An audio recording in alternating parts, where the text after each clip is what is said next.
విశాఖపట్నంలో 2 రోజుల పాటు నిర్వహించిన సిఐఏ సదస్సు వాస్తవానికి చాలా చప్పగా స్టార్ట్ అయింది, చప్పగా జరిగింది, చప్పగా ముగిసింది కూడా. పేరెన్నికగన్న పారిశ్రామికవేత్తలు కానీ, కేంద్రం నుంచి ప్రముఖులు కానీ ఎవ్వరూ కూడా పెద్దగా కనిపించలేదు. చంద్రబాబు నాయుడు గారు, వాళ్ళ ముఖ్యమంత్రి లోకేష్ గారు, వీళ్ళ ప్రమోషన్ ఏదో చిన్న చితగా కొందరు పారిశ్రామికవేత్తలు కనిపించారు. అండ్ విశాఖలో డేటా సెంటర్ ఏర్పాటు చేస్తూ ఉన్నారు కాబట్టి అదాని వాళ్ళ కొడుకు కరణ్ అదాని మాత్రం అక్కడ కనిపించి ఏదో మాట్లాడిపోయారు, మేమే ఏర్పాటు చేస్తున్నాం గూగుల్ భాగస్వామ్యము అని.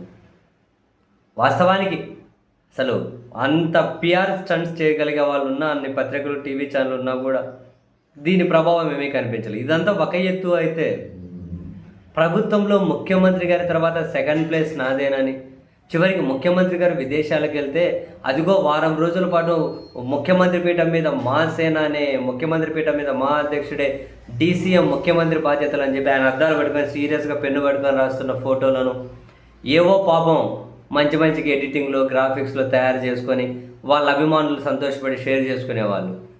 అట్లా 4 రోజులు 5 రోజులు బయటకు ముఖ్యమంత్రి పోతే ఇంకొకరిని ముఖ్యమంత్రి పీఠం మీద కూర్చోబెట్టారు. అది సాధ్యమయ్యే పని కాదు అని కూడా తెలియని అమాయకత్వం వాళ్ళది పాపం. అట్లా ప్రచారం చేసుకున్నారు. అంటే ఈ స్థాయి ప్రొజెక్ట్ చేసేబడే ఈ వ్యక్తి ఉప ముఖ్యమంత్రి, జనసేన అధ్యక్షుడు ఎక్కడే కూడా ఈ 2 రోజుల సదస్సులు కనిపించలేదు. ఎందుకని? కేంద్రం నుంచి ప్రముఖులు ఎవరు కనపరాలే, బీజేపీ వాళ్ళు ఎవరు పెద్ద, ప్రభుత్వానికి సంబంధించి ఎవరు పెద్ద కనిపించలే, ఈ ఉప ముఖ్యమంత్రి కనిపించలే, అన్నిటికి మించి ఉప ముఖ్యమంత్రి ఎక్కడే కూడా కనిపించలేదు. ఎందుకని? కారణమేంటో ప్రభుత్వము చెప్పలే, కారణమేంటో ఉప ముఖ్యమంత్రి చెప్పలే, కారణమేంటో జనసేన పార్టీ చెప్పలే. ఎందుకని?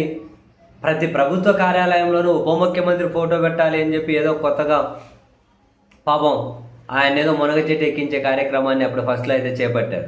మరి ఇంత కీలక కార్యక్రమానికి ఉప ముఖ్యమంత్రి దూరంగా ఉన్నాడా, లేకపోతే వీళ్ళు దూరంగా ఉంచారా, ఏంటి అన్న చర్చ అయితే జరుగుతుంది. మరికొందరు అనలిస్టులు అనే వాళ్ళు మరో 4 అడుగులు ముందుకేసి కూటమితో జనసేన తెగతెంపులు చేసుకోబోతుందా, కూటమి ప్రభుత్వంపై ఉప ముఖ్యమంత్రి అసంతృప్తిగా ఉన్నారా, అందులో భాగంగానే కీలక సమావేశానికి డుమ్మా కట్టారా, ఆంధ్రప్రదేశ్ రాజకీయాల్లో ఏం మార్పు జరగబోతోంది అని చెప్పి కొందరు కథనాలు, విశ్లేషణలు. దాంట్లో ఇది సాధ్యమవుతుందా? తెలుగుదేశం పార్టీ నుంచి దూరం జరిగే అంత ధైర్యం రాజకీయాల్లో జనసేన అధ్యక్షుడు చేస్తాడా?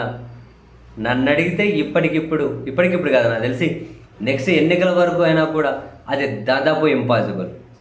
ఒకవేళ ఆయన ఏదో తాత్కాలికంగా అసంతృప్తో, తాత్కాలికంగా అలక మాత్రమే కానీ తెలుగుదేశం పార్టీతో తెగదెంపులు చేసుకునో, తెలుగుదేశం పార్టీ నుంచి దూరం జరిగి ఒంటరిగా పోటీ చేసేంత ధైర్యం ఆయన చేస్తారు అని చెప్పి నేనైతే 100కు 100% అనుకుంటలేదు. ఎందుకంటే ఒంటరిగా పోటీ చేస్తే నేనైనా గెలవగలను అనే అష్యూరెన్స్ ఆయనకుంటే, ఒంటరిగా పోటీ చేస్తే నాతో పాటు 10 మంది అయినా గెలవగలుగుతారు అన్న అష్యూరెన్స్ ఆయనకుంటే బహుశా ఆ ధైర్యం చేస్తారేమో. సో ఆయన సీరియస్ రాజకీయాలు చేసే పరిస్థితి లేదు. ఒంటరిగా పోటీ చేసి ఏదో ఒక కీలకమైన రాజకీయ నేతగా ఎదిగే అంతా లేదు. తెలుగుదేశం పార్టీతో పొత్తులో ఉంటే అదిగో ఇప్పుడు అధికార దర్పానికి పనికొస్తుంది. ఎక్కితే విమానం, దిగితే విమానం, ఎక్కితే హెలికాప్టర్, దిగితే హెలికాప్టర్. హైదరాబాద్ నుంచి ఆంధ్రప్రదేశ్కి రోజు up and down share auto లెక్కన హెలికాప్టర్లు తిరగడం, బ్రహ్మాండమైనటువంటి సెక్యూరిటీ, ఇవన్నీ కనిపిస్తూ ఉంటాయి. మరి ఇంత దర్పాన్ని ఆయన వదులుకుంటారా? తెలుగుదేశం పార్టీతో దూరం జరిగి ఏదో తాత్కాలికంగా అసంతృప్తిగానో అలకనో ఉంది అని అంటే ఒక అగ్రి అవుతామేమో. కానీ తెగతింపులు చేసుకునే అంత ధైర్యం ఆయన ప్రదర్శిస్తారని చెప్పి నేనైతే మాటికి అనుకుంటలేను. బట్ ఇప్పుడు ఎందుకు హాజరు కావడం లేదు అన్నది వీళ్ళు ఎవరైనా క్లారిటీ ఇవ్వాలి, ఎందుకు హాజరు కాలేదు.